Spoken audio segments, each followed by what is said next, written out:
Crises podem ser financeiras, emocionais, existenciais, morais. Algumas vezes vislumbramos com muita clareza o porquê de estarmos mergulhados em uma crise. Outras vezes, simplesmente não entendemos por que elas acontecem. Esse entendimento depende do nível de compreensão que temos do nosso papel nesse mundo, nessa existência, na vida das outras pessoas. Nós não estamos sozinhos, vivemos em sociedade e tudo que fazemos afeta esta sociedade. Afeta as outras pessoas, assim como a sociedade em que vivemos nos afeta. Porque os atos das outras pessoas afetam nossa vida de forma direta ou indireta. Quando a crise é financeira, geralmente é muito fácil identificar de forma imediata a origem dessa crise. Se você tem uma vida financeiramente confortável e mergulha numa crise, foi porque perdeu sua confortável fonte de renda e não aproveitou os tempos de vacas gordas para fazer uma reserva. Ou gastou mais do que podia, tentado por bens materiais de que não precisava. Quando você é pobre e não tem mais que o necessário, qualquer abalo na sua fonte de sustento significa uma crise. Mas nesse caso, por que isso aconteceu? As crises financeiras têm muitas faces, é claro, mas geralmente provém da ganância, de apego exagerado a bens materiais, nesta ou em vidas passadas. O que pode determinar sua situação nessa existência, sua situação financeira? Essa carga pregressa influencia, porque quando você vem para cá, você vem para aprender alguma coisa relacionada a alguma coisa que você deixou para trás. Crises emocionais provêm de desequilíbrios, exageros nas suas paixões, baixa autoestima, carências afetivas. O emocional está ligado à forma como nos relacionamos com as outras pessoas. Ora, não dando a devida importância aos relacionamentos, o que acaba afastando as pessoas próximas ou gerando conflitos. Ora, exigindo mais do que merecemos ou o outro pode dar. O mundo não é dos espertos, é das pessoas honestas e verdadeiras.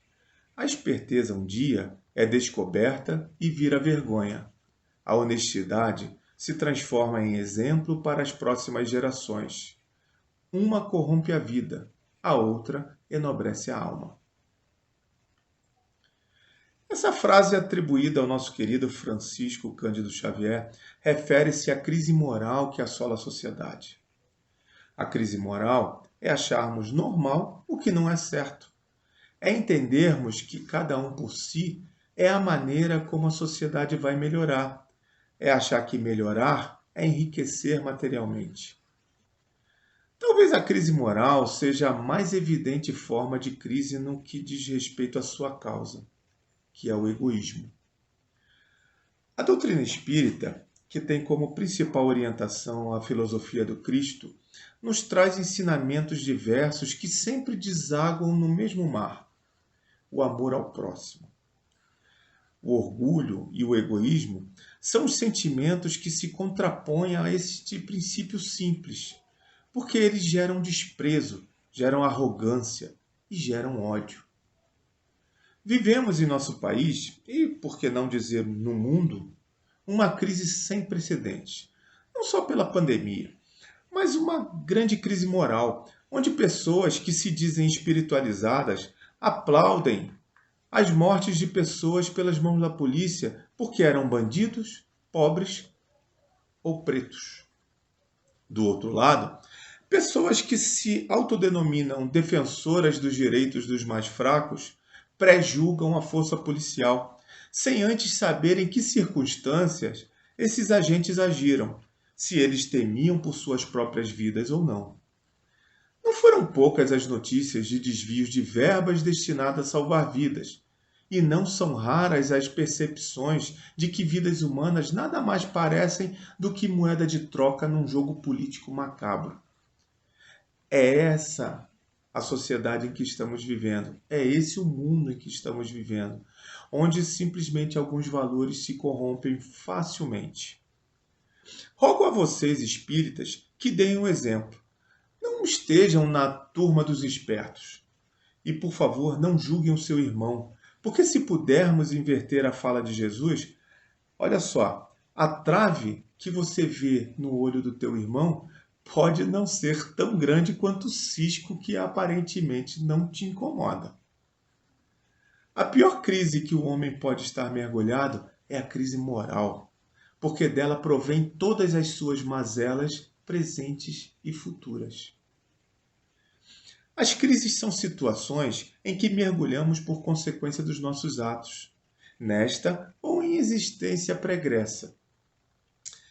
E todas essas crises, sem exceção, são oportunidades para crescimento pessoal, para melhorarmos. As crises são provas, as quais devemos suportar, agradecendo ao Criador pela oportunidade de adquirir mérito, superando sem revolta, sem ressentimento, e com isso crescermos como pessoa, como espírito que somos. Nas nossas preces, devemos ser... as nossas preces elas devem ser no sentido de pedir forças para superar essas provas. E se merecermos, que elas sejam amenizadas. O que você deve fazer para prevenir crises? Se é que se pode prevenir crises. Mas vamos lá. Se você renuncia ao ódio e ao egoísmo, você está no caminho. Deixe o julgamento do próximo para o Criador fazer. Faça o certo porque é o certo a fazer, sem esperar recompensa. Trate bem as pessoas, como gostaria que elas tratassem você. Não caia na tentação da riqueza fácil, sem o mérito do trabalho honesto. Não deseje o mal a ninguém. Não importa o que pense dele ou como ele influenciou na sua vida. Não deseje mal a essa pessoa. Essas regrinhas nem sempre são simples de se cumprir. Isso porque somos criaturas imperfeitas ainda. Somos espíritos imperfeitos. Mas aí é que está o segredo do mérito. Nós somos o que merecemos ser. Reconhecer nossas imperfeições e nos esforçar para saná-las é o que chamamos de reforma íntima, necessária à nossa felicidade. Como você vê, toda crise é oportunidade para crescermos, porque ela expõe nossas imperfeições e nos permite buscar reparação. Não nos permite aprender, nos permite melhorar. Toda crise tem essa característica. Como eu falei antes, é uma prova pela qual você deve passar. Ninguém pode passar por você. Quando você elevar a Deus o seu pensamento, peça a Ele para ter força.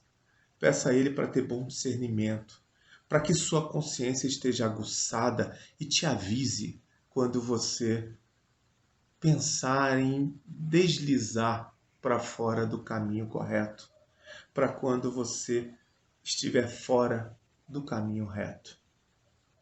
Faça isso, porque tudo passa, mas você é para sempre.